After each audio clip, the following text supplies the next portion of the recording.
આજે તારીખ 7/8/2005 સુરત મિત્ર મંડળ દ્વારા આયોજિત પ્રશ્નોત્તરી સભામાં સ્વામી શ્રી સચ્ચિદાનંદ પરમહંસ ભક્તિ નિકેતન આશ્રમ પેટલાદ દંતાલીવાળા સાથે થયેલ પ્રશ્નોત્તરી દિવસ પહેલો કેસેટ નંબર 1 સ્થળ ભડિયાદરા ફાર્મ મોટા વરાસા ગામ સુરત। આ દુનિયામાં કોને માફી ન આપવાની શાસ્ત્રોએ વાત કરી છે। વિશ્વાસઘાતી કોઈ મિત્રો હોય તો માફ કરી શકાય। પ્રશ્ન કરતા છે પૂજ્ય વિશંબર શાસ્ત્રીજી। અગ્નિદો ગર્ભસ્તેવ ધનહારી સુપ્ત ક્ષેત્રધારાપહારી ચડે તે યાદકારીના। કોઈને શ્લોક લખવો હોય તો અગ્નિદો ગર્ભસ્તેવ ધનહારી સુપ્ત સુપ્ત વૃદ્ધોને ખુરશી પર બેસવાની ખુરશી પણ એ ખુરશી લે। ક્ષેત્રધારાપહારી ચડે તે યાદકારીના। ક્ષેત્રધારાપહારી ચડે તે યાદકારી। એનો અર્થ છે અગ્નિ લગાડનાર, અગ્નિદો ઝેર આપનાર, અગ્નિદો ગર્ભ એટલે ઝેર। ગર્ભસ્તેવ ધનહારી સુપ્ત ધનનું હરણ કરી લેનાર અને સુતેલા માણસને માર સુપ્ત। ક્ષેત્ર દારા, ક્ષેત્ર એટલે જમીન, દારા એટલે ક્ષેત્ર દારાપહારી ચડે તે યાદકારી। આ 6 માંથી કોઈ એક પણ કામ કરે તો એને આતતાઈ કહેવાય। કૃષ્ણ કહે છે આતતાઈ માયા અન્ય દેવા વિચાર। આતતાઈ હોય એને વગર વિચારે એનો નાશ। ગુરુમ વા બાલવૃત્તો બ્રાહ્મણમ વા બહુસુત। પછી પોતાનો ગુરુ હોય, બ્રાહ્મણ હોય, બાળ હોય કે વૃદ્ધ હોય, ગુરુમ વા બાલવૃદ્ધો વા બ્રાહ્મણમ વા બહુસુતમ આતતાઈ માયા અન્ય દેવા વિચાર। એટલે જે આતતાઈ હોય અને આ રીતે 6 કામ અથવા 6 માંથી કોઈ એક કામ કરતો હોય એને માફ ના કરાય। વિશ્વાસઘાતની કક્ષાઓ પ્રશ્નમાં છે એમ વિશ્વાસઘાતની કક્ષાઓ। કેટલાક વિશ્વાસઘાત એવા હોય બહુ સામાન્ય। તમે સવારે સોદો કર્યો અને સાંજે ફરી ગયા, બહુ મહત્વનો। પણ તમે કોઈની સાથે જીવનભરનો વિશ્વાસ ઉભો કર્યો અને પછી ફરી ગયો, સામાન્ય જીવનમાં નાની મોટી એવી વાતો થયા થોડોક ટાઈમ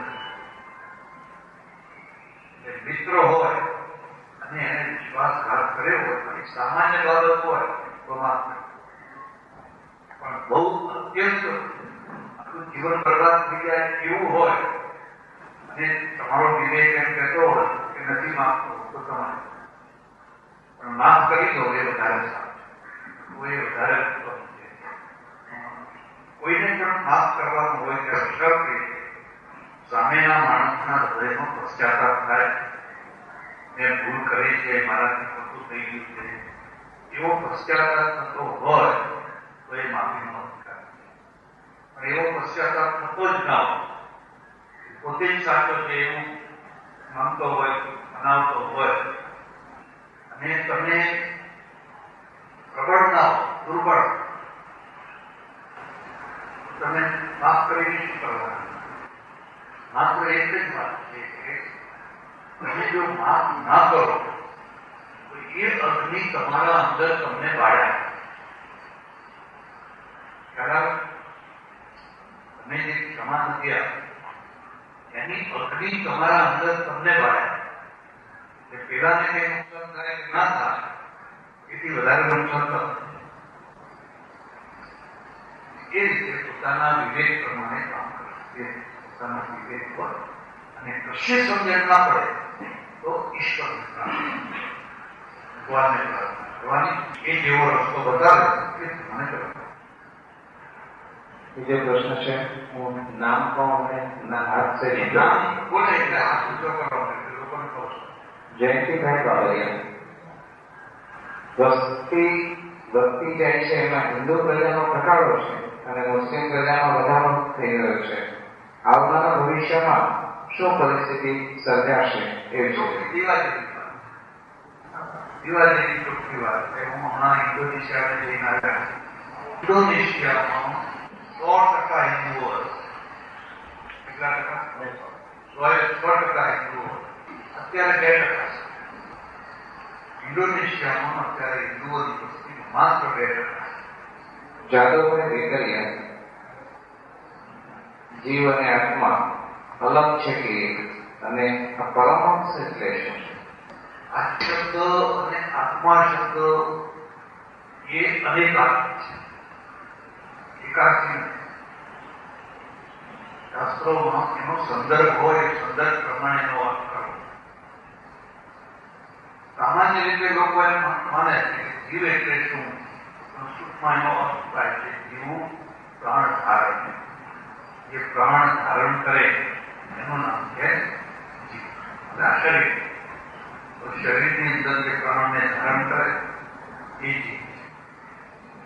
કેટલીક વાર આત્મા શબ્દ પણ જીવાત્મા એટલે કેટલીક વાર જીવાત્મા શબ્દ એ ભેગું કરીને જીવાત્મા એવો, જેમ પરમાત્મા શબ્દ છે એમ બંનેને ભેગું કરીને જીવાત્મા શબ્દ પણ બોલાય. પણ કયા સંદર્ભમાં બોલો એ મહત્વ. ઉપનિષદોમાં ઘણી વાર આ શબ્દો જુદા જુદા અર્થમાં આવે છે. અન્નમ બ્રહ્મેતિર્વેદા, અન્નને તો બ્રહ્મ સમજ, અન્નમય કોષ છે એ ફલાણો આત્મા છે, ફલાણો આત્મા છે. આ બહુ અર્થી શબ્દો છે. પણ પ્રચલન જે છે એ પ્રચલન પ્રમાણે કહું, શરીરમાં રહીને અહંકાર કરીને કરતા ભોગતા વગેરે વગેરે ગુણધર્મોનો જે સ્વીકાર કરે એ જીવ છે. જો તમારે આત્માને જુદો કરવો હોય તો શરીરથી પોતે અલગ છે એમ સમજીને, શરીર માત્ર મારું સાધન છે, હું શરીર નથી એવું સમજીને પોતાને અલગ માને તો એ આવે છે. એમ આપણે ઘણી વાર દિવસ આત્મા બેને એક પણ માનીએ છીએ અને અલગ. આત્મા અને પરમાત્મા વગર આત્મા અને પરમાત્મા એ બે એક છે કે જુદા? વેદાંત શું કહે છે? જીવ અને શિવ બે એક છે. જીવ અને શિવ બંને એક જ છે. જીવ એક જીવ જ છે અને શિવ એક શિવ. જ્યારે તમે એમ બોલો કે જીવ શિવ છે તો તમે એવું પણ બોલી શકો કે શિવ એક જીવ. એ ક છે તો એ ક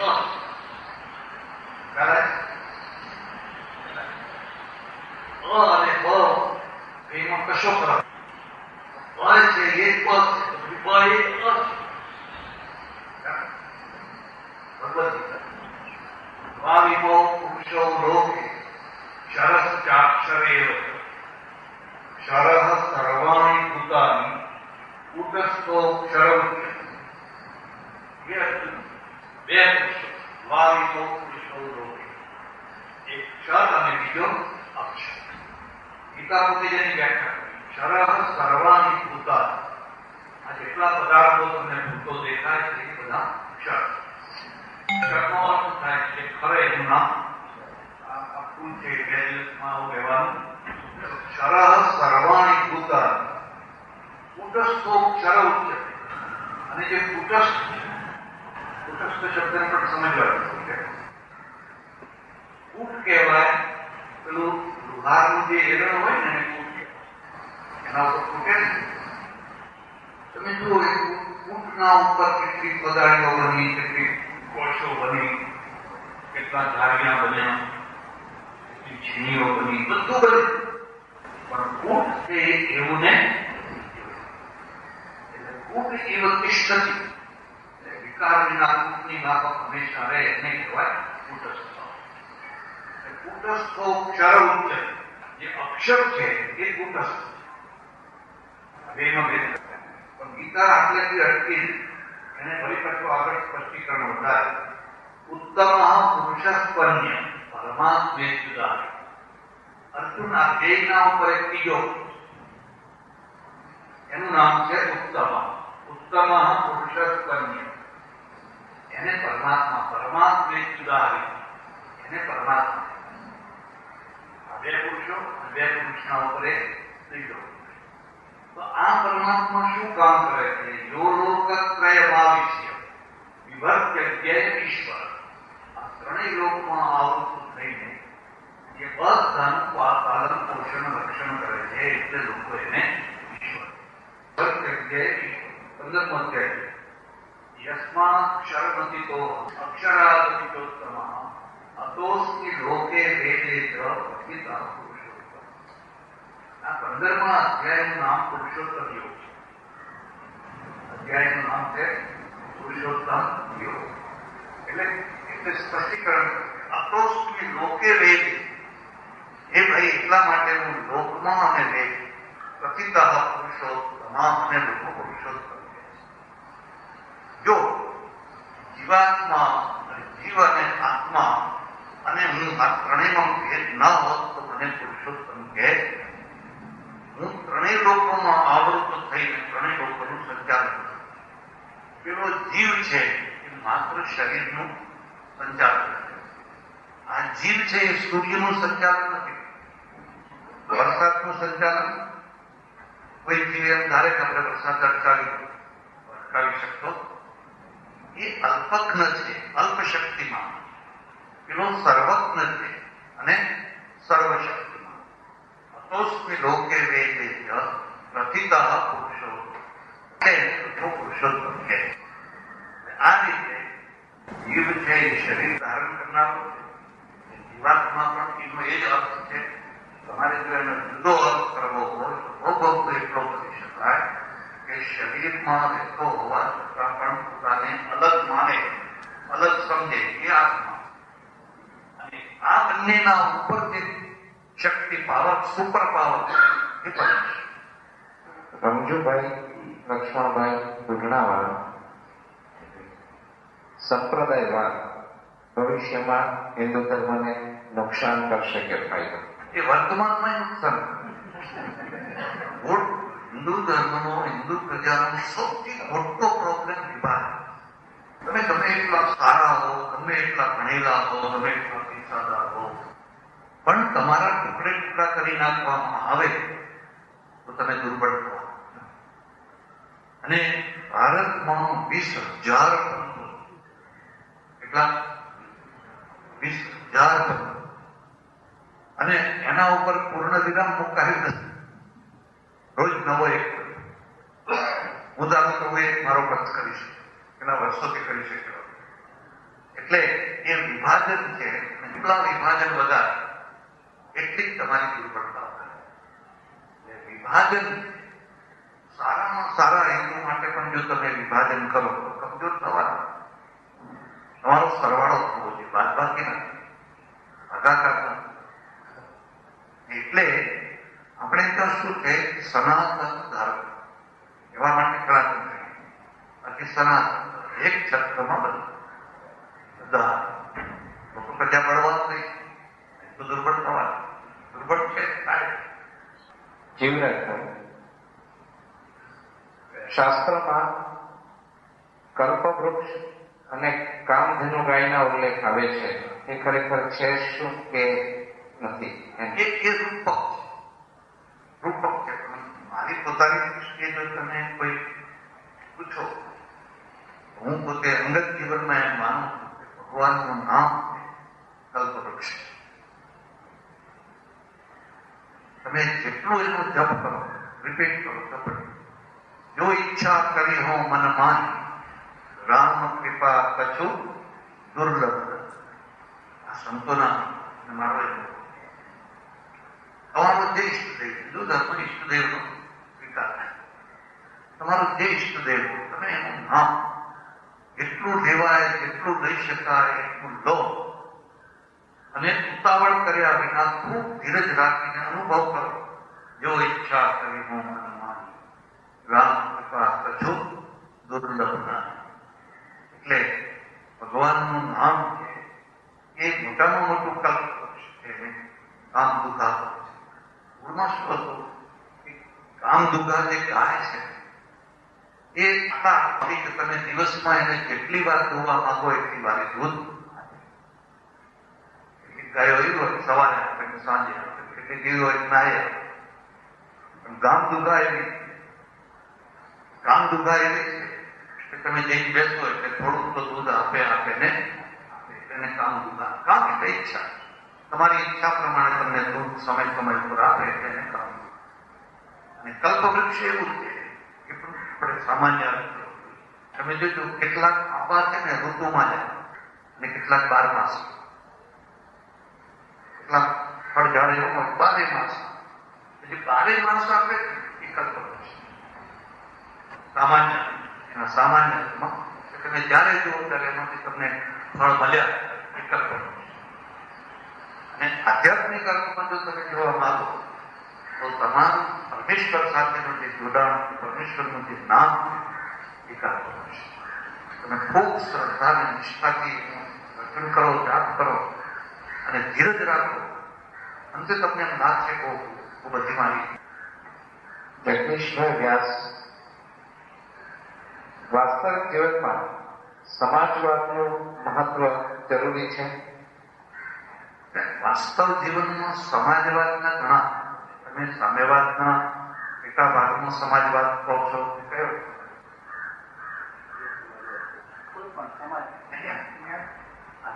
આજે જે રાજકારણ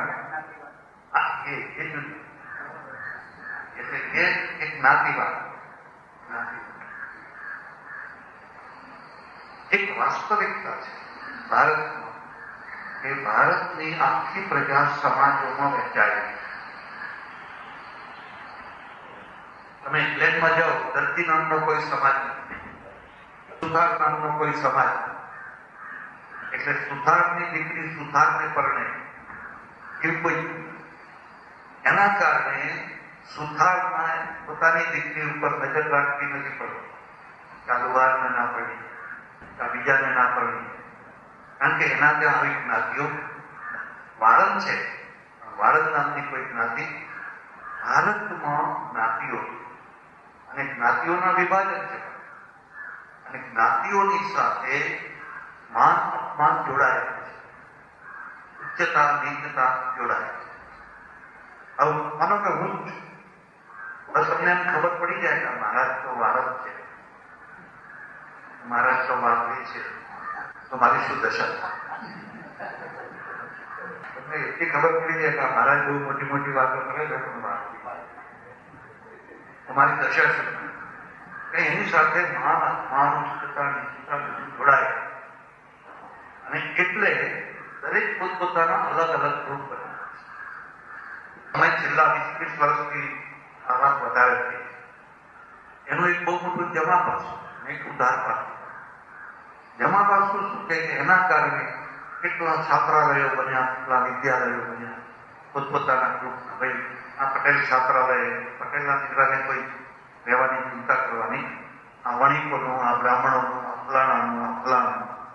પોતાના સમાજની કોઈ સંસ્થા થતી હોય તો લોકો મન મૂકીને પૈસા આપતા હોય. અને જો જનરલ થતી હોય કોઈ ખાસના આપણે શું. એટલે ભારતનું એક આ જમા પાસું છે. તમે જયારે એક સમાજ વ્યવસ્થા છે એને ઈચ્છાએ કે અનિચ્છાએ તમારે સ્વીકાર કરવી પડે. મારી વાત ઠીક લાગે કે ના લાગે, દરેક સમાજની પોતાનું અલગ વ્યક્તિત્વ હોય. અને મને અનુભવ એ રીતે થયો, પ્રબંધપડીની મદદ કોઈ ગરીબ પ્રબંધી નથી. પણ અમુક જ્ઞાતિના લોકો આવે ને હશે, હમણાં હશે અહીંથી ખસેડો તો પણ રહેશે, પણ તમે આમાં અમુક જ્ઞાતિના એવા હોય કે એમને આગ્રહ કરીને આપો તો કોઈ લેવાય. એકાદ વ્યક્તિ માટે નહીં, આખી જ્ઞાતિ ને એમાંથી એક મથાવથી લઈ જતી.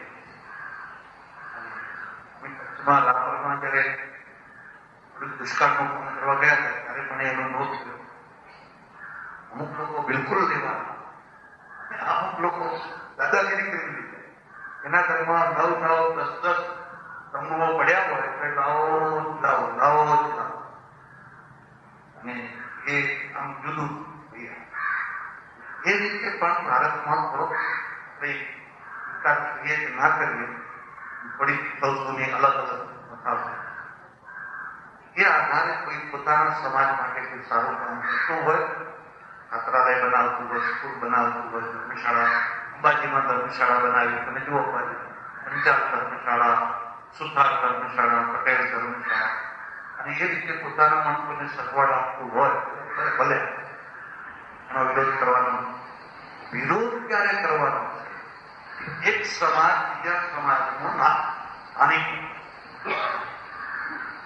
એક સમાજ બીજા સમાજને નુકસાન, અને નુકસાન પહોંચાડવા માટે જ સંગઠન ક્યારે બરાબર નથી. બાકી પોતપોતાના સમાજમાં કંઈક કરતા હોય ભલે.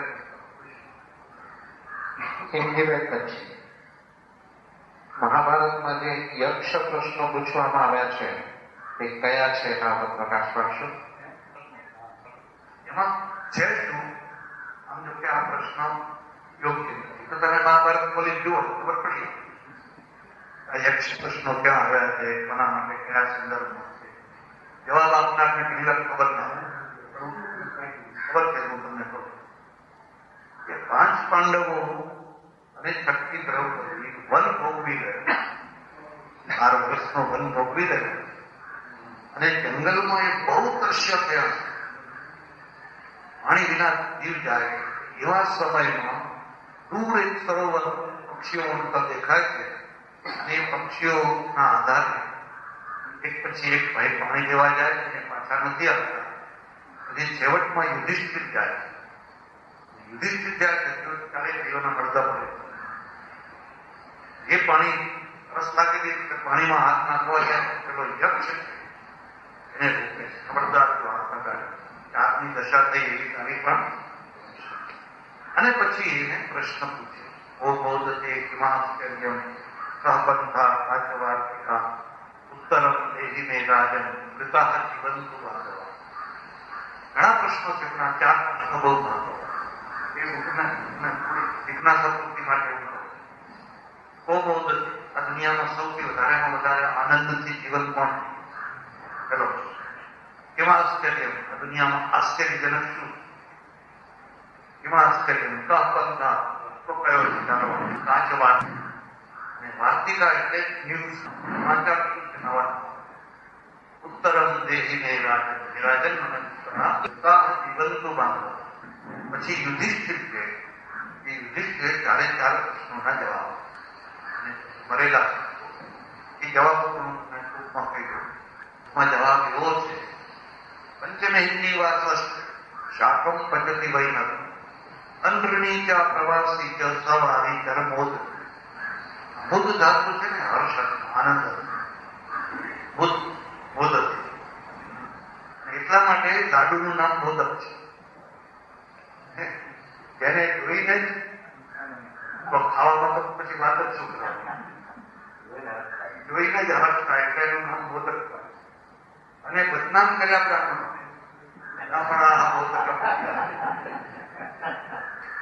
બ્રાહ્મણોને બોધક, પટેલોને ના હોય. પટેલો કઈ બોધક ને આમ થોડી બ્રાહ્મણો હાથમાં કરી.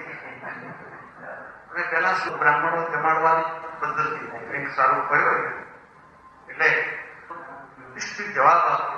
પંચમે 5મા દિવસે અથવા 6ઠા દિવસે જેના ઘરમાં ચૂલો સળગે, રોજ ચૂલો ના સળગે, કેટલી ગરીબી હોય. પંચમે એની વાત કરશે, ચૂલો સળગે તો શાકમ પચતી વૈન, અને જે રસોઈ બને એમાં ખાલી પાંદડા બનાવવાના, આજુબાજુ પાંદડા લઈ આવે અને પાંદડા ઉતાડી આપી ખાવા. પણ જો એ અનઋણી હોય એટલે કોઈનો દેવાદાર, અનઋણી ચા પ્રવાસ, અને સતત પ્રવાસ કરનારો ના હોય, સવારી તરફ ઉદય. એ વારી કે આનંદમાં જીવન એટલે દેવાદાર ના હોય અને સતત ભટક કરતો ના હોય. નહીં બાળ બચ્ચાનો, નહીં ઘરનો, નહીં પુરાણનો, છોકરાનો, કોઈ રીતે સુખી ના હોય. આશ્ચર્ય જવાબ અન્ય ભૂતાની અગચ્છંતિ યમાલય શેષા આવર્તિચ્છંતિ વિમાશ્ચર્યમાં. રોજ ઉઠીએ છીએ કે સમાચાર પેપરમાં નથી આવતું. કેટલાક પેપરો છે ને ભેસણા પેપર, એમાં ભેસણાના જ સમાચાર નયા પડકાર આવે છે. બધા ખેડૂતો વાળા કરી દે હેડી નહીં વાંચવાના, તેમાં ભેસણા આપણા કોઈ છે. તો રોજ તમે વાંચો છો અહન્યાની ભૂતાની પ્રગટ હિમાલય. રોજ કેટલાય લોકો હિમાલય જાય એમના શેષા આવર્તિત છે. બાકી રહી ગયેલા છે ને એમ સમજે છે કે આપણને કઈ વાંધો આવવાનો આ કયો આપણને હજુ કશો વાંધો આવવા. શેષા આવર્તિત છે. હિમાશ્ચર્યમાં પર આથી વધારે બીજું શું? વધારે બીજું શું મોટું લાગશે? કાપતા હવે સંસાર કયો, રસ્તો કયો છે? આ શું છે? આ નિમિત્તે જીવનના સિદ્ધાંતો સમજાવે. એના માધ્યમથી સમજાવે. હા, નહીં તો એમને તો લોકોને બહુ રસ ના એટલે એ કહે છે ઋષયો સુતયો વિભિન્ના મૃતયો વિભિન્ના નૈકો મુનિ યસ્ય મતમ ન ભિન્નમ ધર્મસ્ય તત્વમ નિહિતમ ગુહાયમ મહાજનો એ ગતર્કપન્ના. શ્રુતયો એટલે વેદની વિદ્યાઓ ગણી, મૂર્તિઓ પણ ગણી. નૈકો મુનિ યસ્ય મતમ ન ભિન્નમ. એક મુનિ પણ એવા નથી જે મતભેદ ના કરતા હોય. ધર્મસ્ય તત્વમ નિહિતમ ગુહાયમ. આ ધર્મનું તત્વ છે, ગુપ્તમાં ગુપ્ત રાખે. મહાજનો એન ગતર્કપન્ના.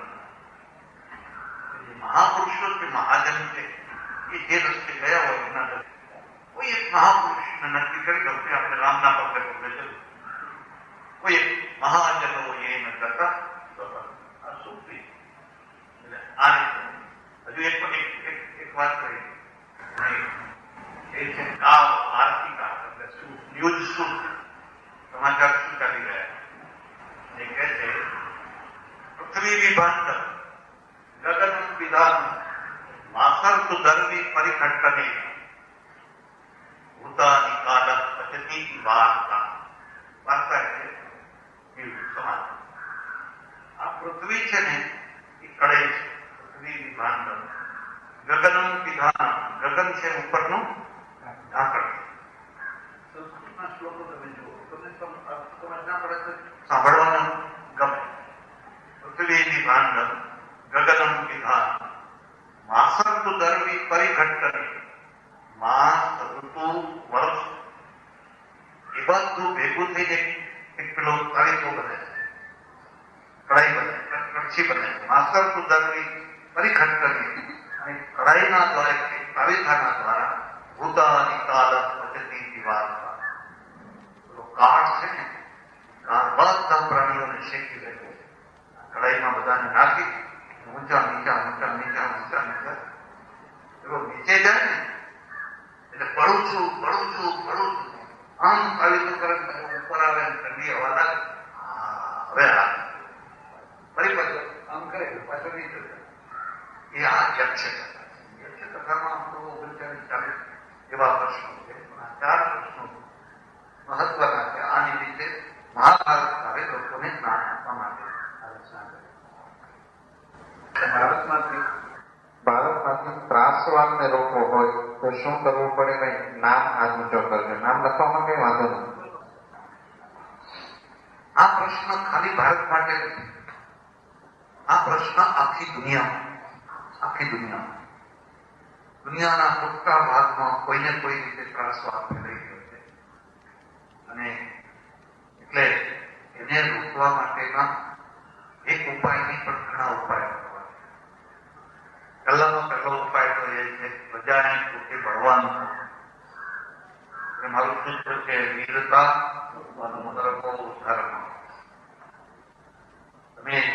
ત્રાસવાદીને પડકારી શકો છો, હિંમત કરીને એને પડકારી શકો છો. રાષ્ટ્રનું જે સીઆઈડી ખાતું હોય એને બહુ સાવધાન રહેવું. પણ બ્રિટનમાં અને અમેરિકામાં ઓછું થયું એ રીતે સારું. એમને પીડાની ખબર, પીડા તો આપણે ભોગવો. હવે એમને ખબર પડી કે આ ત્રાસવાદ એટલો મોટો અનર્થ કે નુકસાન કરે, એ રસ્તો નીકળવો કાઢવાનો. બહુ ઝડપથી રસ્તો. એને કીધું તમે એવું બિલ લાવશો તો કોઈ માણસને તમે એન્ટ્રી નહીં આપે, અહીંયા રહેવાની. ત્રાસવાદ કરીને રહેવું હોય તો ભારતમાં આવું કોઈ બોલે કે તમે તો આવા છો તેવા તો એવું બોલું ત્રાસવાદીઓનો પક્ષ લેનાર આવી ગયા. ત્યાં બહુ મુશ્કેલ. રાજકારણનું જે મોરલ થવું છે તે નથી. ત્રાસવાદના પ્રકરણમાં ઇંગ્લેન્ડમાં, અમેરિકામાં પક્ષ અને વિપક્ષ બે ભેદ છે જ. બધા એક જ બધા એક તમે બિલનું સમર્થન કર્યું. એમને કે બિલ પાસ કરવામાં વર્ષો લાગે,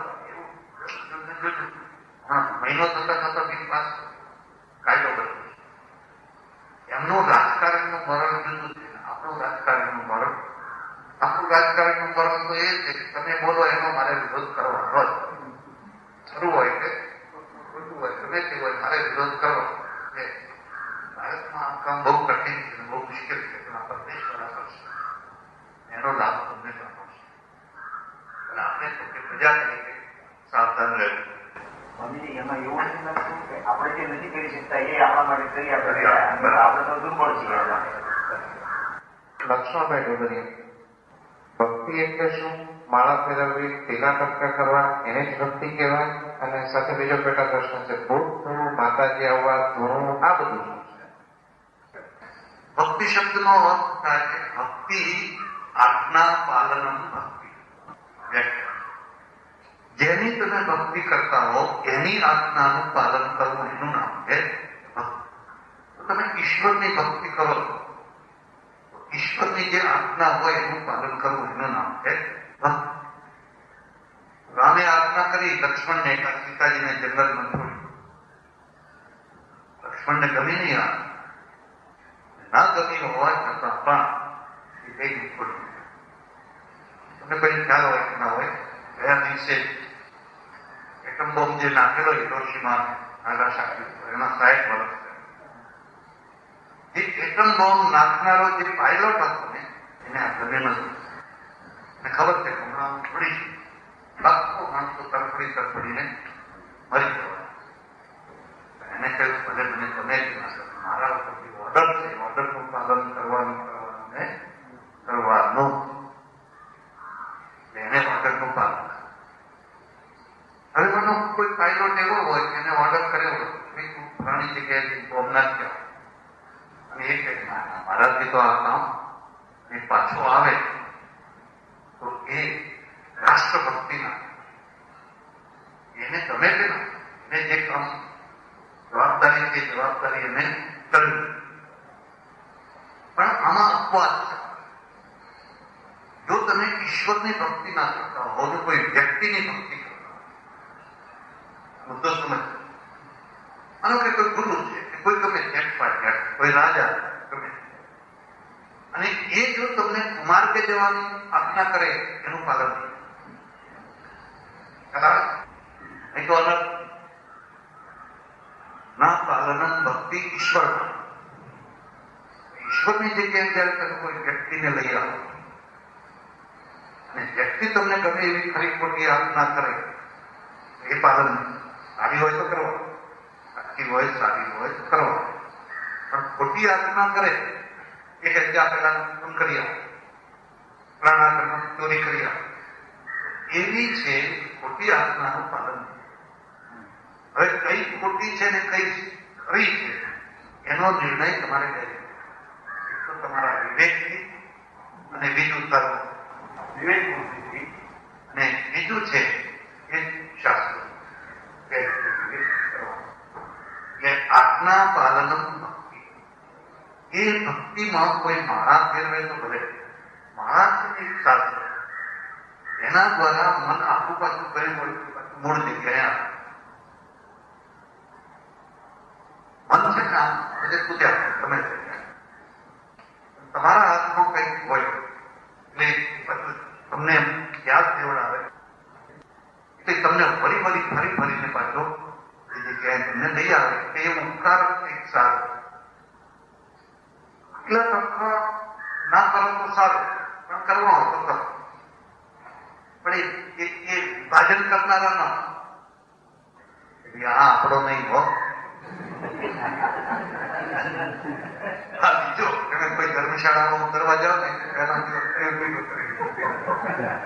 મેં જોયે કે આપણું નથી એ અર્થમાં, પણ એ અર્થમાં કે એ ભગવાનનું કાર્ય ના માટે ચડાવો કરી કરો તો બરાબર. હવે ભગવાન છે એ બરાબર એમાં બહુ જ કાઠિયાવાડમાં બહુ વધારે થાય. કીર્તિભાઈ શાહ, અત્યારે જૈન ધર્મ હોય કે સ્વામિનારાયણ સંપ્રદાય હોય તો કોઈ પણ ધર્મના ધર્મચારીઓ હાઈવે ઉપર કે અન્ય સ્થળોએ મોટા પ્રમાણમાં મંદિરો બનાવવામાં વધારે રસ દાખવતા હોય છે. એના બદલે જો શિક્ષણ, મેડિકલ કે કચરાયેલા વર્ગોના ઉત્થાન અંગે વધુ ધ્યાન આપે એ જરૂરી નથી? બહુ સરસ પ્રશ્ન, બહુ સુંદર.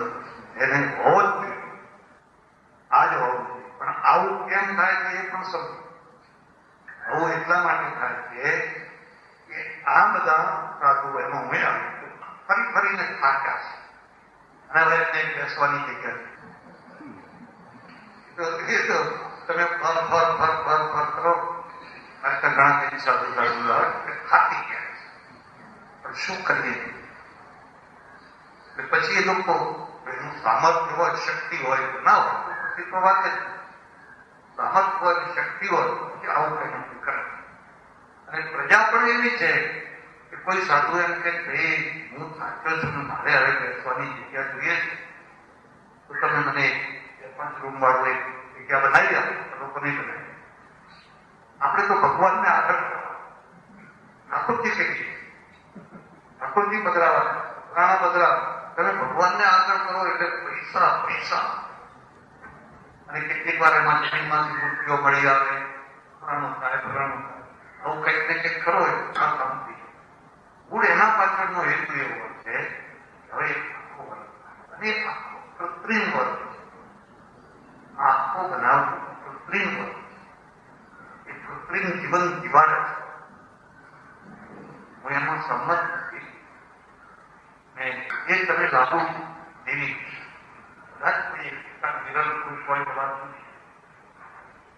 આપણા જેમ પ્રાચીન કાળમાં તમે જોશો સાધુ બધા ઋષિઓ, તમે ઉપનિષદો સુધી જુઓ, બ્રહ્મસૂત્ર ઉપનિષદ સુધીના જૂના શાસ્ત્રો છે ક્યાંય તમને સાધુ જોવા બધા ઋષિઓ અને ઋષિઓ છે ઉપકારક જીવન જીવે. નદીના કિનારે ગુરુકુળ બનાવે, ઋષિકુળ બનાવે, એને પત્ની છે, એના બાળકો છે અને સ્વાવલંબી છે, છોકરાઓ ભણાવે પાછા સાધુ છે. સાધુ પણ જે સંન્યાસ છે એ વ્યાવહારિક નથી એટલે એનો કોઈ ઉપયોગ નથી.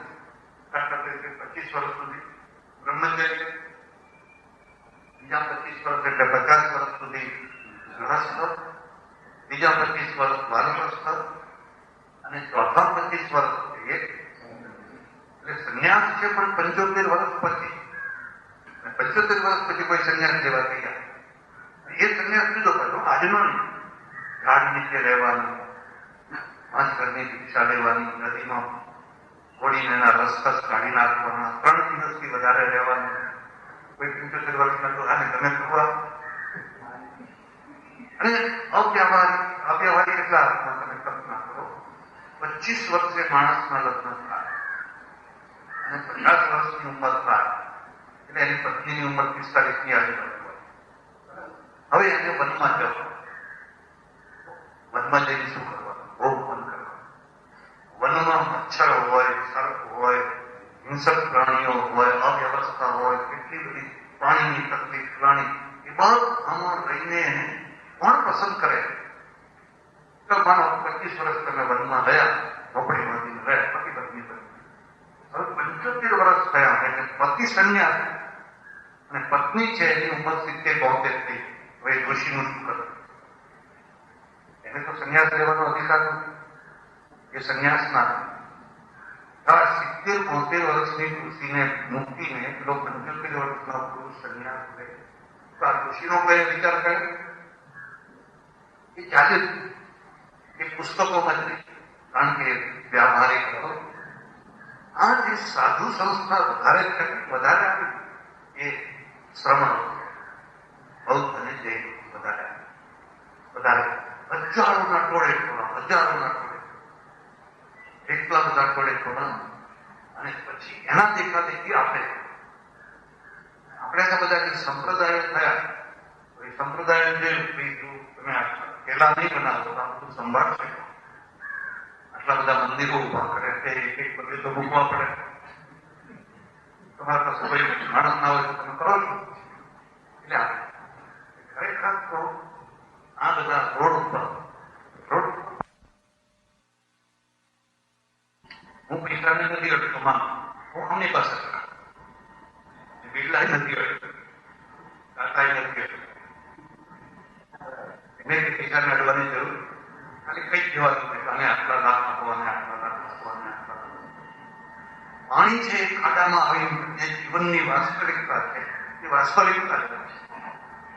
એટલે અંતે તો માણસને સારું મકાન જોઈએ, સારું ખાવાનું જોઈએ, સારું જોઈએ, માનપાન જોઈએ, એ બધું જોઈએ, બધાને ગમે. પછી આ રીતે જેના જેની જેટલી શક્તિ ના શક્તિ હોય ત્યારે શક્તિ હોય આવા આવું બધું ઊભું કરે છે. પણ વાત નથી, ભલે આવું ઊભું કરે એના સાથે વાંધો નથી. એની સાથે સાથે હોસ્પિટલ ઊભી કરે, એકાદ સ્કૂલ ઊભી કરે, કોઈ માનવતા રહેતા કામ સાથે બંને કામ એક સાથે. પણ એમાં વાંધો ક્યાં છે? ક્રિશ્ચિયનો બરાબર ચાલે. આ બધું જે માનવતાના કાર્યો છે એની શરૂઆત ક્રિશ્ચિયનો એનો ચર્ચ થાય, એની બાજુમાં સ્કૂલ હોય, એની બાજુમાં હોસ્પિટલ હોય. આપણી બ્લુ પ્રિન્ટમાં આવું છે. આ માણસ બીમાર છે, રોગી, એના પૂર્વના કર્મ ભોગવી છે. આપણે તો એક જ સમાધાન પડી એમાં જે હોય એનો ભોગવી. ઘણા લોકો આવું માને અને ઘણા લોકો એવું માને છે કે આ વગર જોતા લોકોને ભણાવવા. મારા ઓળખીતા જૈન સજ્જન જઈને અને કે સ્વામીજીને પૂછ્યું, તમે આટલા બધા પૈસા મંદિરોમાં આપો, સ્કૂલો ઉભી કરો, આ તે કરો, મને કે ના હો એ વાત નહીં. કેમ? મને કે સ્કૂલોમાં પૈસા આપો, લોકો ઉભા થાય, ઉભા થઈ આમાં થાય. મને કે મંદિરમાં જઈ ગયો ભગવાન બેઠેલો કદી ઉભો થતો જ એટલે એ કદી આપતા આમો થવાનો એટલે હું પૈસા જો એ ઉભો થતો હોત તો હું ક્યાંય બંધ. આપણા પૈસે કોઈને ઉભા કરવા અને આપણા સામે થાય ને આપણને ઉપાધિ કરે એવું કામ કરવું જ નહીં. આ ધીરે ધીરે બદલાઈ હવે થોડા ગયા માણસો થયા એનો પણ મારા ક્રિશ્ચનભાઈ કાળજી છે, મગન કાકા છે, આ લોકો છે એ પુષ્કળ આ લાઈનમાં ધ્યાન આપે. બદલાઈ ધીરે ધીરે બદલાઈ. કામચોર વ્યક્તિ અને કામ કરનાર વ્યક્તિ બંનેને જો એક સરખું મહેનતાણું મળે તો જ્યારે કાર્યનું પરિણામ આવે ત્યારે એની સંવેદનશીલતા પર કેવી અસર પડે? અસર પડે. પણ તમે જોશો અમેરિકામાં, ચાઇનામાં કામચોરી ચાલે છે. ત્યારે આખી દુનિયાનો પૈસો ચાઇના દે ઉદ્યોગોમાં. એના કારણે કે હડતાલ સામ્યવાદનો લાભ લીધો. સામ્યવાદીઓ શું કે મજૂરોને હડતાલનો અધિકાર છે, પણ ક્યાં સુધી અધિકાર છે? જ્યાં સુધી સામ્યવાદ ના આવે. સામ્યવાદ આવી ગયા પછી એને હડતાલનો અધિકાર, પછી હડતાલ ના પડે. પછી તો એ 8 કલાક, 10 કલાક, 12 કલાક સખત કામ કરવાનું એટલે કરો. કોઈ દિવસે મહેનતાણું વધારવાની વાત ના કરે. અમે ચાઇના ગયેલા, રશિયા ગયેલા, કામ કરવાનું છે, હડતાલની વાત જ. એટલે અમેરિકામાં પણ પડતા ઉપર કામ ચાલે. આ કામ થાય બીજું આવે તો બીજું કામ ઝડપથી ઊંચી નજર ના કરશે. એટલું વૈતરું કરવું, કોઈને મળવાની, વાત કરવાની, હા એકા બિલકુલ. આપણા ત્યાં અલગ છે. આપણા ત્યાં તો કામચોરી એક મહત્વનું છે. સૌથી વધારેમાં વધારે કામચોરી સરકારી કાર્યાલયોમાં જો પુષ્કળ આ પરિણામ દેશ ભોગવે. અને સૌથી વધારે પગારે બધા એમ, પેન્શન એમ, બધું એમ. જે બિચારો પરસેવો પાડી મરી જાય, એને કોઈ પેન્શન નહીં, એને કોઈ ભથ્થું નહીં, એને કોઈ બીમારી નહીં, એને કશું વ્યવસ્થા કરી.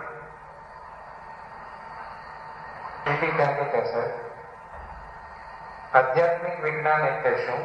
તેને અંધશ્રદ્ધા કહેવાય? દરેક વસ્તુનું વિજ્ઞાન ગુલાબ છે.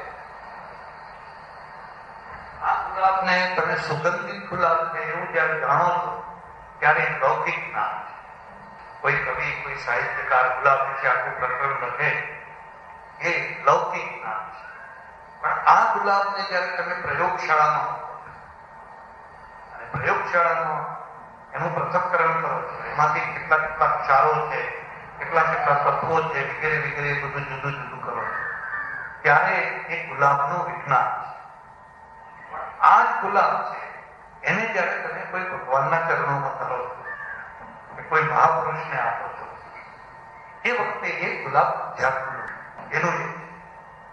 અને એ અંધશ્રદ્ધા ક્યારે છે કે જ્યારે તમે શ્રદ્ધાની સાથે બિલકુલ બુદ્ધિને દેવાના રાખો ત્યારે અંધશ્રદ્ધા. શ્રદ્ધા બુદ્ધિને સહન કરે છે, અંધશ્રદ્ધા સહન નથી કરતી. શ્રદ્ધા ને બુદ્ધિ સાથે કોઈ વિરોધ નથી, એ બુદ્ધિને સહન કરે છે. પણ અંધશ્રદ્ધા બુદ્ધિને સહન નથી કરી શકતી અને એ નુકસાન કરે છે. વ્યક્તિને કરે છે, સમાજને કરે છે, રાષ્ટ્રને કરે છે, માનવ સમૂહને કરે છે, ત્યારે અંધશ્રદ્ધા. બાકી તમે કોઈ પણ તત્વો માટે પ્રયોગશાળાથી પર તમારા વ્યક્તિગત જે અનુભવો છે એના નિર્ણયો કરો, એ આધ્યાત્મિક વિજ્ઞાન છે અને એ અંધશ્રદ્ધા છે. રાજાની હરેશકુમાર છગનભાઈ, હું વચ્ચે એક વાત કરી. ઇન્દ્રજી છે ને એમાં અનુભવ કરવા જેવા છે. દાખલા તરીકે ખૂબ ભણેલો માણસ છે, એમએ કર્યું છે, એમએલ કર્યું છે, ફલાણું કર્યું છે, ફલાણું, દીકરી મોટી 10, 15 દીકરીઓ છે. અને એની પાસે જે નોલેજ એ પુરુષાર્થ આવે. એને પીરિયડો ભર્યા છે, પુસ્તકો વાંચ્યા છે, મહેનત કરી છે, મહેનતનું ફળ. રામકૃષ્ણ પરમહંસ છે, એને કોઈ પીરિયડ ભર્યો, કોઈ સ્કૂલ કોલેજમાં એ કદી ગયા, અને છતાં એના અંદર જે જ્ઞાન છે, પેલા મોટા પ્રોફેસરો પહેલા બેઠા હતા. આ જે જ્ઞાન છે પુરુષાર્થથી આવેલું છે. આ પુરુષાર્થથી આવેલું છે. તો હવે આ જ્ઞાન કેવી રીતે આવે? અને એ જ્ઞાન વર્ષો સુધી રહે છે. નવી લાગે કબીર અને કબીરના દોહા આજે પણ જીવતા. મસી કાગળ છુઓ નહીં, કલમ લેવો નહીં હાથ. મેં ચોખ્ખું કહ્યું, મેં કલમને હાથમાં પકડી મોહમ્મદ સાહેબ અભણા જીસસ અભણા એવા ઘણા મહાપુરુષો છે જે કઈ કોલેજની ડિગ્રી વાળા મહેનત નથી કરી, છતાં એને એનું સમાધાન તમે કેવી રીતે? શંકરાચાર્ય છે, નાની ઉંમરમાં 8 વર્ષની ઉંમરમાં તમે જુઓ તેને રસ્તામાં લગભગ થઈ જાય. અને 80 વર્ષ સુધી બીજા કોઈને કંઈક આવડતું એક શ્લોક નથી આવડતો. આવી કેટલીક ઘટનાઓ છે, એ ઘટનાઓ આપણને વિચાર કરતી કરી મૂકે છે કે તમે એને શું એનો જવાબ છે. એટલે અધ્યાત્મનું પણ એક વિજ્ઞાન છે. એ વિજ્ઞાન છે, એનો પણ અનુભવ કરવો. પ્રજાની હરીશમાં નેતા કેવો હોવો જોઈએ અને પ્રજા કેવી હોવી જોઈએ? કેસેટ છે મારી, મળે તો લેજો તમે. નેતા કેવો હોય, રાજા કેવો હોય, નેતા કેવો હોય. પણ અત્યારે તો ટૂંકમાં એટલું જ કહી શકીએ કે નેતા છે એ રાજનીતિનો નેતા હોય, સમાજનો નેતા હોય, ધર્મનો નેતા હોય, જુદા જુદા નેતા હોય. હું અમારું રાજનીતિની જ વાત કરું. રાષ્ટ્રનો નેતા, રાષ્ટ્રનો નેતા છે, રાષ્ટ્રનો નેતા છે જાગૃત. એને જો ટૂંકમાં કહેવું હોય તો વિષ્ણુ ભગવાન છે. વિષ્ણુ ભગવાન છે એનું આખું પ્રતીક રાજનેતા છે. શંખ, ચક્ર, ગદા, પદ્મ. ઘણા લોકો એ આપણી મૂર્તિઓનો અર્થ નથી સમજી શકતા હોતા. અને અમેરિકામાં એક માણસે પૂછેલું મને કે તમારે 2 હાથ છે, તમારા ભગવાનને 4 હાથ છે. બે, મારે તો 2 છે, પણ ભગવાનને 4 જ નહીં, સહસ્ત્રથી રેખા, એને 1000 હાથ. સહસ્ત્રાક્ષર, સભૂમિ ગુણ, તો એને અમે 1000 હાથ પાડો. અને તુલસીદાસજીએ લખ્યું છે, વિનું પગ ચલઈ સુનઈ વિનું કાના, કર વિનું કર્મ કરહી વિધિ ના, આનંદ રહિત સકલ રસ ભોગી, બળભક્તા વાણી બળજો. અદભુત લખ્યું છે, અદભુત. તમે સમય હોય તો જરૂર વાંચો, મૂળ વાત કરો. મેં આંબેડકરને એમ કહ્યું કે અમારા ભગવાન છે ને એ રાજનેતા છે. જેને રાજનેતા થવું હોય એમાં 4 ગુણો હોવા. શંખ છે કે જાગૃતિનું પ્રતીક. હંમેશા જાગતા રહો, જાગતા રહો. ગીતામાં જયારે યુદ્ધ શરૂ થવાનું છે તે શંખો વાગે. તતઃ શંખાશ્ચ વેદયશ્ચ પણવાનક ગોમુખા સહસૈવ શબ્દસ્તુ બલો ભવન. શંખ વાગ્યા, હવે શંખની જગ્યાએ યુગલા. યુગલા એ શંખ એ હંમેશા જાગૃત રહે. જે નેતા જાગૃત ના રહે, ઊંઘતો હોય, એ કદી સારો નેતા થઈ શકે. કાલિદાસ છે, કાલિદાસે એના માટે શબ્દ વાપર્યો છે 4 ચક્ષા. સમજ્યા? 4 એટલે ગુપ્તચર. ગુપ્તચર જેની આંખો 4 ચક્ષ. ગુપ્તચર ખાતું એટલું જાગૃત હોય, એટલું જાગૃત હોય, આટલી વાત પણ છાની રાખી શકો તો એ નેતા થઈ શકે. એકાદીમાં લોકો આવી જાય અને ત્યાં સુધી કોઈને કશી ખબર પડે. અક્ષરધામમાં આવી જાય, અયોધ્યામાં આવી જાય, ફલાણે આવી જાય, ફલાણે આવી જાય. એનો અર્થ એ છે કે તમારી આંખો મોતિયાવાળા, તમે જોઈ શકતા. શંખ, ચક્ર, ગદા, પદ્મ. ગદા છે, ગદા છે એ દંડનું પ્રતીક છે. લખ્યું છે કે દંડથી જ રાજ્ય ચાલે. ચાણક્ય પણ લખ્યું છે દંડ વિના રાજ્ય ચાલી શકે. હમણાં એક સજ્જન મારે ત્યાં આવે, પેલા પોલીસ ઇન્સ્પેક્ટર સૈયદ મને કે હજ કરાય, હજ કરી આવ્યો મક્કા. ઘણી વાર મેં કહું ત્યાં કાયદો કેવો, કાયદાની સ્થિતિ સોનું મૂકી જાઉં, દુકાનો ઉગાડી નવાજ માટે સોનું બધું, કોઈ આટલી વસ્તુ ઉપાડતો કયા કારણે નથી ઉપાડતો? બધા સજ્જન થઈ ગયા છે, સજ્જન બનાવવામાં આવ્યા છે. અને કે ગદ્દામાં 100-150 માણસો એવા ફરે છે જેમના ગદા કાઢી નાખે ફરે છે. એની દશા શું કે જે થવું હોય ફરે જીવે, જે થવું હોય એ બધા ફરી ફરીને લોકોને મેસેજ આપે છે, જો આવી દશા, આવી દશા. ગદા છે ને દંડ,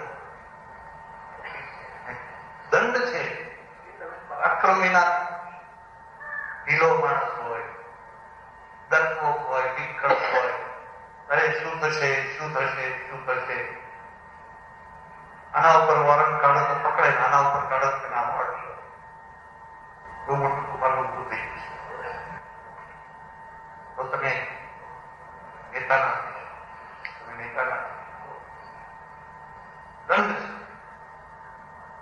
છે ને એ નાશ માટે. એ લોકો દંડથી પણ સીધા નથી, દંડ આપ્યા પછી પણ સીધા નથી એના માટે. ત્રણેય બરાબર હોય તો પદ્મ. પદ્મ એટલે ઐશ્વર્ય, સૌંદર્ય, રાષ્ટ્ર સમૃદ્ધ થાય, સુખી. આ ત્રણેય બરાબર હોય એટલે વિષ્ણુ ભગવાન છે એ નેતાનું જ પ્રતિક. અને એમના વાહનનું નામ છે ગરુડ. સ્પીડમાં પહોંચી જાય જ્યાં જરૂર હોય ત્યાં.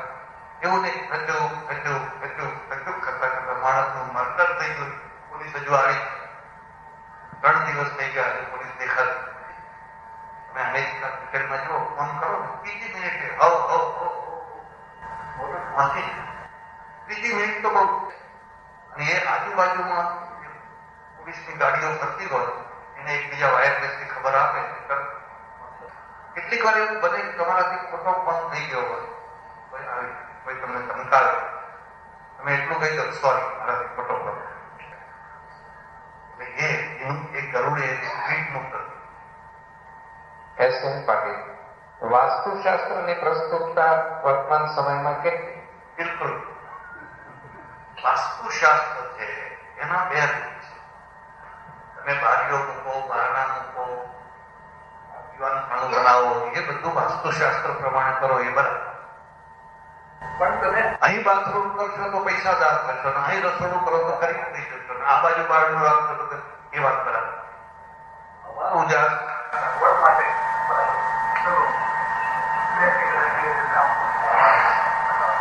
હવા ઉજાસ માટે વાસ્તુશાસ્ત્ર બરાબર. તમે મકાન સારું બનાવો, એમાં સગવડો હોય, એકબીજાને કોઈને અગવડ ના પડે, એ બે. પણ એના દ્વારા તમારું નસીબ ચમકશે, એના દ્વારા તમારું નસીબ ડાઉન થઈ જશે, એ વાત કઈ વાત, એ વાત બરાબર. એ વ્યાપમાં નહીં.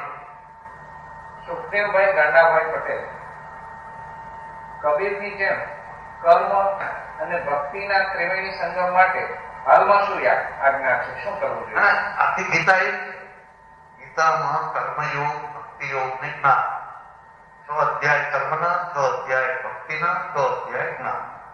આ ત્રણેય મિશ્રિત છે, કોઈ એક જ નહીં. ખાલી કર્મ કરો તો કર્મ થાય, કર્મયોગ ના.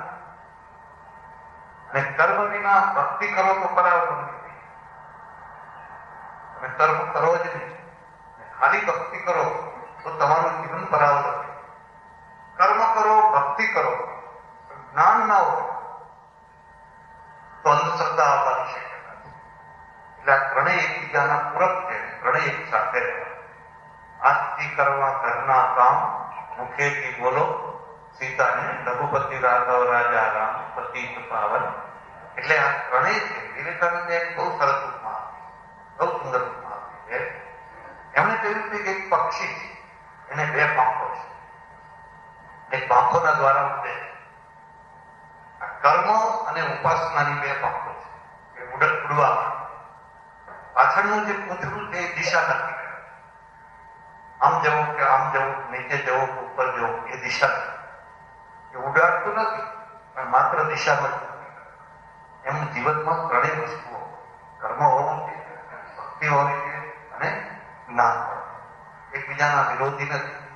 ઘણા લોકો શું માને કે જ્ઞાનીને કર્મ ના હોય, જ્ઞાનીને ભક્તિ ના હોય, જ્ઞાની તો પોતાના સ્વરૂપમાં જ રહે. જેમ જેમ તમારું જ્ઞાન વધે એમ એમ તમારી ભક્તિ વધે, એમ એમ તમારું નિષ્કામ કર્મયોગ પણ. ખરેખર તો આ જ્ઞાની બધું કરે છે. એટલે એવું નહીં માનવાનું કે ભાઈ ભક્તિ અજ્ઞાની લોકો માટે છે, જ્ઞાની માટે કોઈ ભક્તિની જરૂર, એવું. જયવર્ધનભાઈ ગોળાવાળા, ગુજરાતમાં દારૂબંધીથી ઘણા અસામાજિક તત્વો વધી ગયા છે, આપનું શું મંતવ્ય? દારૂબંધી કાઢી નાખી પણ કઢાતી નથી, દરે. વાસ્તવિકતા એ છે કે એનાથી તો બહુ મોટા અનિષ્ટ, એક તો 14 અબજ થી 20 અબજ સુધીનું રેવન્યુ ખોવાય. બાકી નર્મદા ડબલ નર્મદા થઈ શકે એટલું રેવન્યુ ખોવાય. એમાંથી બુટલેગરો ઉભા થાય, અસામાજિક તત્વો એમાંથી ઉભા થાય અને કિનારા આંધળા થઈ મરે. દર વર્ષે તમે જો, અને સરકાર પછી લાખ રૂપિયા પેલો ફાયર બ્રિગેડ વાળો મળ્યો હોય એને લાખ રૂપિયા નહીં આપે, કોઈ મળ્યો હોય તો એને લાખ રૂપિયા આપવા. એટલે આ તો ખોટી વાત છે અને વાસ્તવિકતા જ નથી. એટલો બધો ગૃહ ઉદ્યોગ થઈ ગયો છે ને ખોટે ખોટું મરે છે ને પૈસા બગાડે. બરાબર. દિલીપભાઈ ચશ્માવાળા, ભારત દેશ ચશ્મા પહેરેલા એટલે હાલત. ઘણી વાર ચશ્મા વાળા આગળ હોય ચશ્મા જ ના પહેરેલા.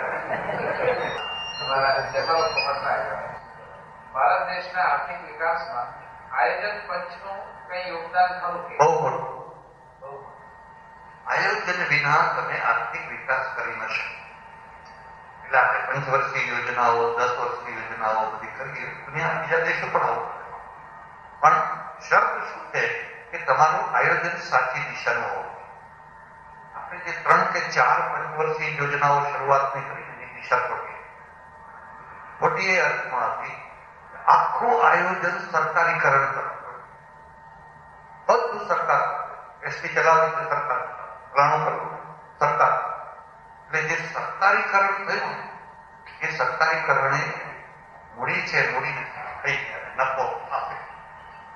પછી મોડે નરસિંહરાવના સમયમાં પરિવર્તન આવ્યું. આ સરકારીકરણમાંથી છૂટો ખાનગીકરણ. નફો થાય તો એનો ને નુકસાન થાય તો જવાબદારી બધી એના ઉપર ના. ખાનગીકરણ છે એ બરાબર છે. એમાં પરિવાર એવું બને શોષણ થાય પણ મારી સમજણ છે કે સ્પર્ધા હોય કે શોષણ ના. જયારે તમારી પાસે માત્ર ગાડી હતી, યાદ હતી, ત્યારે શોષણ થતું. આજ બતાવો 2 વર્ષે 3 વર્ષે મળે તરત તો મળે એના ઓન બોલાય. ઓનું આપવા એ શોષણ જ છે. હવે અત્યારે તમારે કોઈ ગાડી લેવી હોય ઘરે આવી નાખી, અમારી ગાડી લો, અમારી ગાડી લો, અમારી ગાડી, અને એની ક્વોલિટી આપોઆપ શું થાય? ક્વોલિટીના બજારમાં શું કહે? એટલે આયોજન બરાબર છે, આયોજન હોવું જ જોઈએ, પણ એની દિશા સાચી હોય. આર્થિક રીતે આપણે જે આર્થિક સમૃદ્ધ દેશો છે એની પાસેથી બોધપાઠ લેવો. આર્થિક ક્ષેત્રમાં જે લોકો ફેંકાઈ ગયા એની પાસેથી બોધપાઠ. અમે હમણાં ગયા આ બાજુ થાય વોટર પાર્ક કરીને કંબોડિયામાં ગયા. ભિખારી ભિખારી ભિખારી ભિખારી, ગરીબી ગરીબી ગરીબી. માત્ર 100 ફૂટનો ફરક. 100 ફૂટમાં આવ્યો એક ભિખારી જોવા, કચરો જોવા ના મળે. એટલું સમૃદ્ધ છે. મલેશિયા મુસ્લિમ રાષ્ટ્ર છે અને ઇન્ડોનેશિયા મુસ્લિમ રાષ્ટ્ર. મલેશિયા સમૃદ્ધ, વિશ્વ ઇન્ડોનેશિયા વચ્ચે છોકરાઓ ગીટારો વગાડે. કારણ કે આ બંને રાષ્ટ્રો સામ્યવાદના રવાડે. ઇન્ડોનેશિયા અને કંબોડિયા ખતમ થઈ બરાબર. પેલા બે જે પશ્ચિમ તરફ હોય સમૃદ્ધ, એ લોકો સમૃદ્ધ થયા હોય એની પાસેથી બોધપાઠ લેવાનો કે કેવી રીતે થયા, બીજા લોકો પાસેથી બોધપાઠ લેવાનો કે આપણે આવું નહીં. એમનો બીજો સવાલ હતો, ભારતના રાજકારણમાં યુવા પ્રતિભાઓથી વહીવટમાં કાયાપલટ આવી શકશે? બહુ મોટી આવી શકે, પણ મુશ્કેલી એ છે કે આ ટોકાઓ ખસે તો ને એ રોજા એક ખસવા તૈયાર નથી. અને એમને કહે ભાઈ 75 વર્ષે તો સંન્યાસ લેવો જોઈએ, 50 વર્ષે વાનપ્રસ્થ થાઓ, કશું ના થાય તો કઈ નહીં તો છોડો. એટલે આ મુશ્કેલી છે. અમેરિકા, બ્રિટન કે બીજા દેશને જુઓ તો યુવાનો આગળ છે. બહારથી કોઈ મહેમાનો આવે તો ટીવી સીડી ઉપર પ્લોટ પર ચડે બેઠો હોય યુવાનો, અને આપણે બધા હમણાં પડી જશે, હમણાં પડી જશે, હમણાં પડી જશે. એક બે પડીએ ગયા બીજા પડી ગયા છોડે. અને વાત પછી અનાસક્તિની કરવાની, અનાસક્તિની વાત તો કરવાની સાચી છે. યુવાનોને જ આપવું છે. અને એનું એક બીજું કારણ પણ છે કે એક મેથડ જે મગજમાં જામી ગઈ હોય એ જલ્દી બદલાય. આ વૃદ્ધોને 30-40 વર્ષ પહેલાની જે મેથડ મગજમાં જામી ગઈ એ જલ્દી પરિવર્તન ના આવે. યુવા વર્ગમાં એક નવી દૃષ્ટિ આવે. વિશ્વભરમાં ભારતની બુદ્ધિ પ્રતિભા કરવાની ઓળખ હવે થવા માંડી છે એ કોને આભારી છે? રાજકીય ઈચ્છા શક્તિ? ના, આપણે પરદેશ જવા માંડ્યા એના. આજે અમેરિકામાં જુઓ તો લગભગ 50% ડોક્ટરો ભારતીયોને ડોક્ટર તરીકે જોડે. અને નાસામાં તમે જાઓ, નાસામાં ગયેલો, મને આખું નાસા ફરી ફરીને બતાવનાર છે એક લુલા. હમણાં એનું પેપરમાં 2 દિવસ પહેલા જ આવ્યું લુલા, અમારા પુસ્તકમાં પેપરમાં એમાં એને એવોર્ડ આપ્યો. તો એ હવે ઘણા માણસો છે જે બહુ મોટી કક્ષાએ છે અને ઘણું સારું કામ. દુર્ભાગ્ય છે કે એવા માણસોને ભારતમાં ચાન્સ નથી. એક પ્રકરણ લખેલું છે લાકડાની તલવાર. લાકડાની તલવાર એક મારો તો બ્રહ્મભટ્ટ છે. બ્રહ્મભટ્ટના ત્યાં હું ઉતરેલો અને મેં એને પૂછ્યું કે તમે શું કામ કરો છો અહીંયા? તો મને કહે છે ડિફેન્સ ફેક્ટરી છે, રક્ષા ફેક્ટરી છે, એમાં ટેન્ક બનાવવાનું કામ કર્યું. મેં ટેન્કો બનાવી. તમારે તો ભારતમાં જ એની ટેન્કો બનાવવી. અને કે ભારતમાં અમારી કોઈ કિંમત નથી. મેં પ્રયત્ન કરેલો ભારતમાં અમને કોઈ રાખવા તૈયાર. તો કીધું આવડી મોટી પોસ્ટ ઉપર તમે આવી ગયા કેવી રીતે? વાત પણ સમજવા. અને કે હું અહીંયા મારા મિત્રના ત્યાં વેકેશન ગાળવા માટે.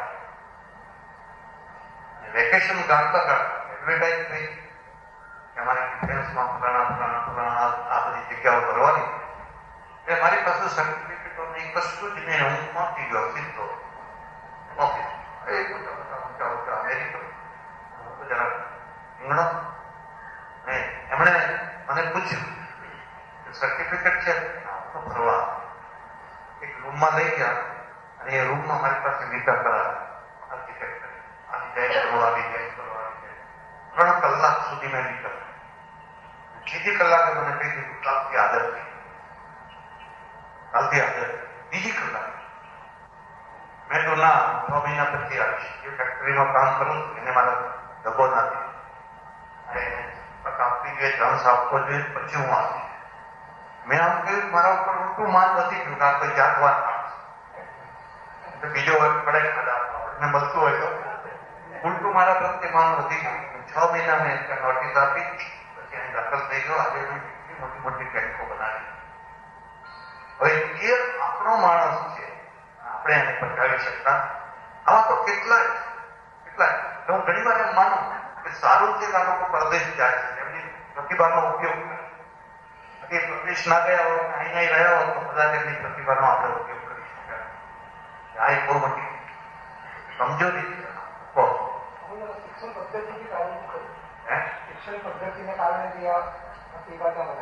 એ પણ શિક્ષણ પદ્ધતિ છેલ્લા 25-30 વર્ષોમાં શિક્ષણનો વ્યાપ એટલો બધો વધ્યો. દાખલા તરીકે પટેલોનું શિક્ષણનું તંત્ર ઇતિહાસ કેવો બહુ બધો 3 કે 4. અમારા ઉપરથી ફોટો છે. હવે એ બાપા છે ને મોટા ભાગે 2-4 ચોપડી ભણેલા, કદાચ એટલું ન ભણે.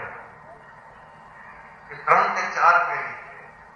એ 3-4 પેઢીમાં ક્યાંથી ક્યાં પ્રજા મેં મારા પુસ્તકમાં લખ્યું વર્ણ વ્યવસ્થામાં એ પટેલો જો 30 વર્ષમાં 40 વર્ષમાં આટલો મોટો કૂદકો મારી શકે તો એને 300 વર્ષ મળ્યા હોત.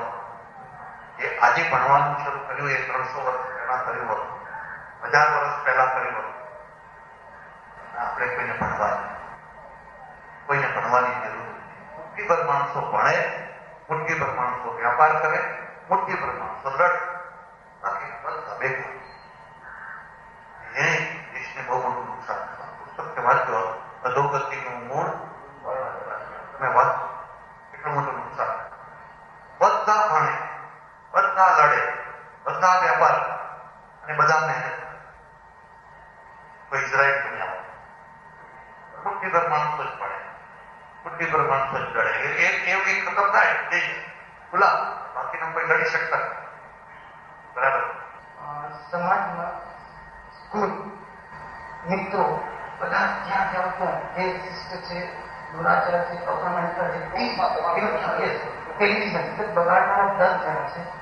તો આ સંજોગોમાં બાળકોનો વ્યવસ્થિત સારા નાગરિકની ઉછેર કઈ? તમે પ્રશ્ન સમજ્યા? છોકરાઓને બગાડનારા 10 જણા એને સુધારવા કેવી. મારી વાત ઉપર તમને બહુ જલ્દી વિશ્વાસ નહીં આવે. ખાસ વાત, છોકરા કે માણસો જે બગડતા હોય છે, સુધરતા હોય, એમાં સંપર્કો એ બધા તો કારણભૂત હોય છે, પણ સૌથી મોટું કારણ ચીન છે.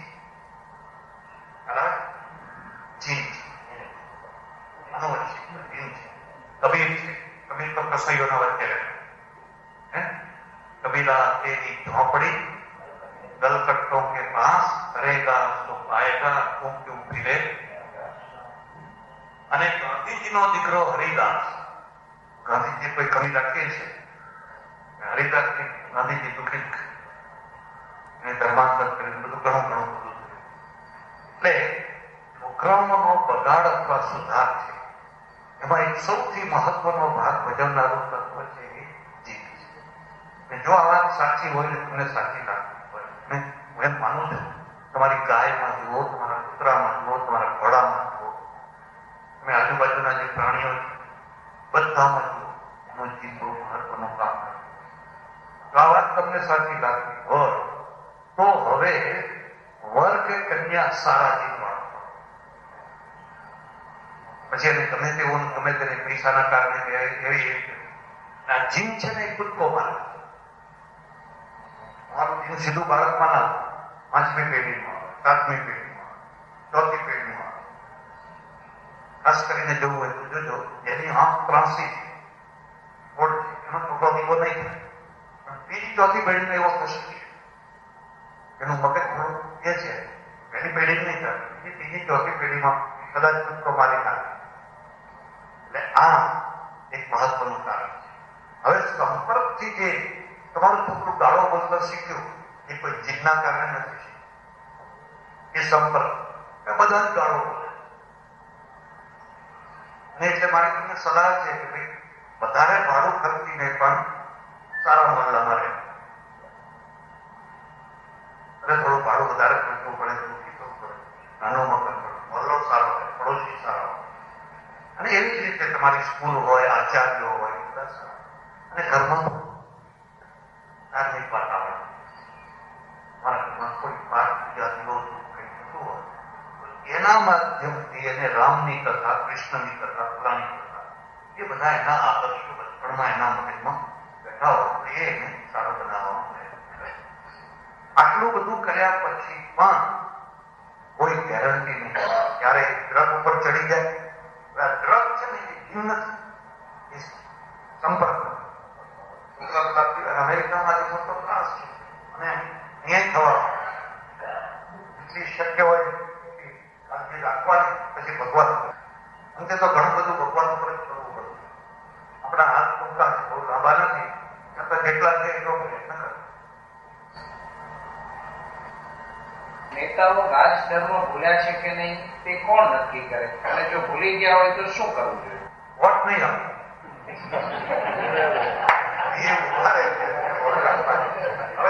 તમારા આપણી મુશ્કેલી શું છે કે જે ગાયો વર્ગ છે ને એ વોટ આપવા જતો જથ્થાબંધ વોટ બહુ જલ્દી કરી શકાય. એટલે આ જે કઈ બગડ્યું છે એમાં આ ડાયા વર્ગનો પણ બહુ મોટો ફાળો. અને જ્યાં એના વોટ વહેતી જાય, બધા જ ખરાબ તમારે વોટ આપવા જાવ, બધા જ લુચ્ચા. જેમાં જે ઓછો લુચ્ચો હોય એને હવે ઉપર સ્વર્ગથી તો કોઈ દેવદૂત તો આપવાનો નથી, પણ આમાં જે ઓછામાં ઓછો હોય ને, હું તો એમ માનું કે આ બંધારણ છે એમાં એક બહુ મોટા પરિવર્તનની જરૂર છે. આ બંધારણ પ્રમાણે તમે સારા માણસોને લોકસભા કે વિધાનસભામાં મોકલી જ નશે. બિહારમાં તો તમે જુઓ ને બધા બાબુ પેલા જજો ભેગા થાય, કઈ કામ નહીં કરવાનું, કેમ નહીં કરવાનું, થોડું કરી શકે. ખરેખર તો આખા બંધારણમાં જ એવી વ્યવસ્થા હોવી જોઈએ કે જેથી દેશનું ક્લીન ત્યાં હોવી જોઈએ. એમાં પહેલી શરત તો એ છે કે તમે ઓછામાં ઓછું ભણતર તો નક્કી કરો, પટાવાળા માટે નથી, ક્લાર્ક માટે નથી, અને નેતા માટે કઈ નક્કી નથી, કશું જ નથી. હવે જે ક્રાઇમ છે, ક્રાઇમ તો છે, ફરિયાદ છે, 10 વર્ષથી મુદત જ પડતી નથી, કેસ જ ક્યાં ચાલે. અને કેસ ના ચાલે જ્યાં સુધી સિદ્ધ ના થાય ત્યાં સુધી એ અપરાધી કહેવાય. 10 વર્ષથી તો કેસ કે આપો એમને પડ્યા આ બધા કારણો છે. તમારે એવું કંઈક કરવું જોઈએ જેથી દેશનો પ્રેમ, જો તમે તમારી હાઈસ્કૂલમાં નિશ્ચિત પ્રકારના માણસો લઈ શકો અને બીજાને તમે દૂર કરી શકો, તો એવી જ રીતે તમે લોકસભા વિધાનસભાઓમાં પણ એવી કંઈક વ્યવસ્થા કરો જેથી કચરો ના આવે, ગુંડાગીરી ના થાય, ખરાબ માણસો ના આવે. કારણ કે બહુ સરસ વાત એ મુદ્દાની વાત એને લખ્યું છે કે રાજાને એવો મંત્રી બનાવવો કે આબરૂદાર. આબરૂદાર હશે ને છેલ્લા પાને નહીં, છેલ્લા પગથિયે નહીં. આબરૂ વિનાનો હશે ને એ તો ગમે ત્યારે છેલ્લા પાને, ગમે ત્યારે થઈ શકે. એટલે તમે એની પાસેથી સારી અપેક્ષા ના રાખો. એવો આબરૂદાર છે તો ઘણી ભૂલ સ્વીકાર કરશે. અને આ ઇંગ્લેન્ડ અમેરિકામાં જો તરત રાજીનામું આપો, રાજીનામું આપવું ના, એને લાગે કે મારી ભૂલ થઈ ગઈ છે, વાંધો લાગે. આપણે કોઈ રાજીનામું આપવાની, ગમે એટલા કેસ હોય, ગમે એટલી ભૂલો હોય, ગમે તેવું હોય, રાજીનામું આપે એ જો હું સુધારા કરવા દે. શાસકોના વહીવટમાં જે ભ્રષ્ટાચાર હોય એને ધર્મ પ્રચારકોના પ્રભાવ દ્વારા અંકુશમાં લાવી શકાય. ધર્મ પ્રચારોમાં ભ્રષ્ટાચાર થઈ ગયા. તમે વિચાર કરો કે મારે જમીન જોઈએ, મારે ફલાણી સગવડ જોઈએ છે, મારે ફલાણું જોઈએ છે, મંત્રીઓના દ્વારા મળે. એટલે હું પણ મંત્રીઓને રાજી કરવા માટે પ્રયત્ન કરું. મંત્રીઓને મારી જરૂર છે, મારે એની જરૂર. બે એકબીજાના પોષક પૂરક. એવો ધર્માચાર્ય એના ઉપર થોડો અંકુશ મૂકી શકે એ ધર્માચાર્ય નિરપેક્ષ હોય તો પણ એ તમિલનાડુમાં પેલા શંકરાચાર્યની દશા જોઈ તમે?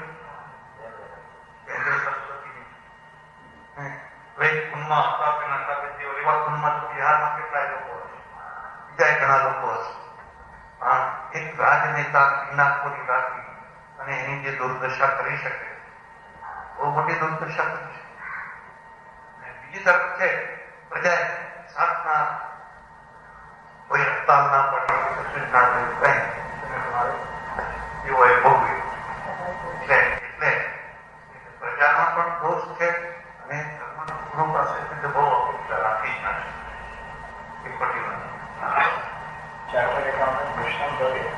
લોક લાલચ અને ગુસ્સા ઉપર કેવી રીતે નિયંત્રણ લાવી શકાય? બહુ મોટી ગેરસમજ છે. લોભ, લાલચ અને ક્રોધ અને કામ, આ શબ્દની પૂજે છે ને, કામ, ક્રોધ વગેરે. પુસ્તક છે આવેગો અને લાગણી. ત્યારે તમારામાં આવે એ જીવન માટે જરૂરી છે. જીવન માટે જરૂરી છે. લોકોના મગજમાં સ્વીકાર નહીં. પહેલી જ વાત માનો કે કામ, તો તમે કોઈ ભગવાનને એવી પ્રાર્થના કરો છો, એ ભગવાન મારા ઘરે જે બાળક જન્મે એ કામ શક્તિ વિનાનું હોય એવી પ્રાર્થના કરો છો. અને કામ શક્તિ વિનાનું જન્મે તો તમને ગમે ખરું? આપણે આવું નથી માનતા. આપણે માનીએ છીએ પ્રજનશ્ચાત્મિક અંદર ગીતા અર્જુન આ જે પ્રજનન શક્તિ છે ને એ માની લીધું. ધર્મ અવિરુદ્ધો ભૂતેષુ કામોસ્મિ વર્તતે. ધર્મથી અવિરુદ્ધ, ધર્મ પ્રમાણેનો જે કામ છે એવું છે. કૃષ્ણ એક તરફી શું કહી દીધું? આ બધો દોષ છે, દોષ છે, દોષ છે, દોષ છે. દોષ છે ત્યારે દોષ છે ખોટી જગ્યાએ હોય, ખોટી માત્રામાં હોય. ત્યાં જગ્યા ખોટી હોય. રાવણ છે, રાવણને મંદોદરી ઉપર પ્રેમ હોય એ હોવો જ, સીતા ઉપર કરવા જાય તો એ દોષ છે. એવી રીતે માત્રા મારા ઘરમાં ઘી છે પણ ચમચી છે, ચમચી જેટલું પછી બરણી ઉપાડી પી જાઓ તો જુઓ કે બરણી ઉપાડી પી ગયો, ભાઈ દોષ છે. એમ ક્રોધ પણ જરૂરી છે. તમે જતા હો, તમારી બહેન કે તમારી માતા કે તમારી પત્ની કોઈ ગાડી ખેંચે કે હાથ પકડે તો તમારે શું કરવાનું?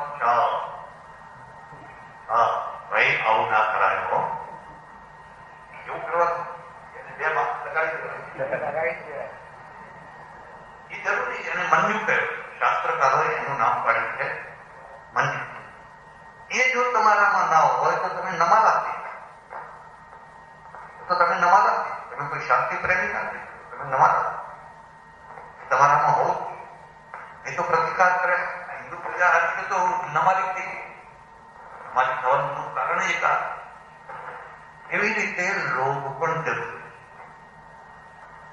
અંબાણી જે પૈસા કમાય છે એટ માટે કમાય છે. તમે રોટલો મળે આજે ફેક્ટરીમાંથી લોટ લાવો.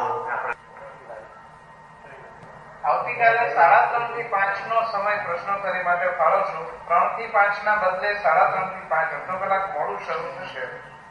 જે કોઈને પણ રસ હોય તે લોકોએ આ સમયની નોંધ ખાસ લેવી. અને આજે પ્રશ્નોત્તરીના ત્રીજા દિવસે આપ સૌ મહાનુભાવો અમે અહીંયા સ્વાગત કરીએ છીએ, આવકારીએ છીએ. આપ સૌનું સ્વાગત છે. ઘણી વાર આપણે નાના મોટા પ્રશ્નોથી ચિંતિત હોઈએ છીએ. ઘણા બધા પ્રશ્નોના સમાધાનો કોઈને કોઈ જગ્યાએ આલેખવામાં આવ્યા છે. ઘણી વાર આપણા વાંચનમાં આવ્યા હોય, ત્યારે ઘણી વાર ન આવ્યા હોય. ઘણી વખત વાંચનથી ઘણી વાર આપણને પ્રશ્નો ઉદ્ભવ્યા હોય તો સ્વામીજીના મતે એમનું શું સમાધાન હોઈ શકે, એના માટે આપણે એમની સાથે બેસીને ચર્ચા ગોષ્ઠી કરી શકીએ. હેતુથી બપોરે 3:30 થી 5 આપણે વચ્ચે સ્વામીજી બેસે ત્યાં પહોંચી છે. તે કેટલા સમયમાં પૂરી થશે અને જલ્દી પૂરી કરવા શું કરવું જોઈએ? આ પ્રશ્ન કોનો છે? જરા તો કરો. રાહુલભાઈ પટેલ. એવું છે કે આ પ્રશ્ન તો ખરેખર સરકારને પૂછવો જોઈએ. પણ તે છતાં બરાબર છે, મને પણ એમાં રસ છે અને મેં એમાં શક્તિ પ્રમાણે રસ લીધો છે. એટલે અત્યારે તો પરિસ્થિતિ એવી છે કે જેમ તેમ કરીને આપણે 110 મીટરે પહોંચ્યા છે. 139 મીટર સુધી પહોંચવાનું છે. એટલે હજુ આપણે 29 મીટર ઊંચાઈ કરવાની બાકી છે. 110 મીટર પહોંચ્યા એ બહુ મોટો વિજય છે, બહુ મોટી સફળતા છે. હવે જે ઊંચાઈ થવાની છે મોટા ભાગે વીજળી માટે થવાની છે. 110 મીટરે જો ના પહોંચ્યા હોત તો સૌરાષ્ટ્ર, અડધું સૌરાષ્ટ્ર છે પાણી વિના સ્થળાંતર કરવાની નોબત આવી હતી. મારી કેસેટ છે, તમારી ઈચ્છા થાય તો સાંભળજો. ગાંધી ચર્ચા અને નર્મદા ચર્ચા એવી 2 કેસેટો છે. રાજકોટમાં જ આ ચર્ચા થઈ ગઈ છે. અને એક સજ્જન એવા હતા કે પેલા નર્મદા યોજના થવી જ નથી, આવા બધા મોટા મોટા કામો થવા જ નથી, એની ચર્ચા તમે ઈચ્છા થાય તો સાંભળો. તો એવી રીતે 110 મીટર સુધી આપણે પહોંચ્યા છીએ અને આ વર્ષે તો 1 ઇંચ પણ વધી શકી નથી. એનું મુખ્ય કારણ છે કે મેઘા પાટકર છે એ સોનિયાબેનને જઈને મળ્યા અને સોનિયાબેને પોતાના પ્રભાવનો ઉપયોગ કરીને બધું અટકાવી દીધું છે. હવે જયારે ફરી ચાલુ થાય ત્યારે ખરો, પણ આપણે એવી યોજના કરવી. આવી યોજના, આના કરતા પણ મોટી યોજના ચીનમાં માત્ર 5 વર્ષમાં પૂરી કરી દેવામાં અને એનો લાભ જમીનને મળે. આપણા ત્યાં અડચણો ઘણી છે. અડચણો પાર કરતા કરતા એની જે લાગત કિંમત છે એ 2 ગણી, 3 ગણી, 4 ગણી, 5 ગણી વધ્યા છે. એ બધો ખર્ચો ગુજરાતને ભોગવવાનો છે. આ સુધી છે. વિશ્વનાથ શાસ્ત્રી પછી હાથ ઊંચો કરો. બહુ ગુરુ કરવા ત્યારે પહોંચો ત્યારે ઘણી વાર થોડા અને અબુધ લોકો પાખંડી ગુરુઓની જુગારમાં આવી જાય છે. સદગુરુને આ વિસ્તૃત વ્યાખ્યા કરશો તેવી ઈચ્છા છે. ગુરુ થવાને લાયક કોણ છે? સાચો શિષ્ય કોને કહેવાય? આપના ગુરુ સાથેનો કોઈ અદભુત પ્રસંગ કહેશો? પેલો મુદ્દો તો શું છે કે ગુરુવાદ છે વિકૃત થયો છે.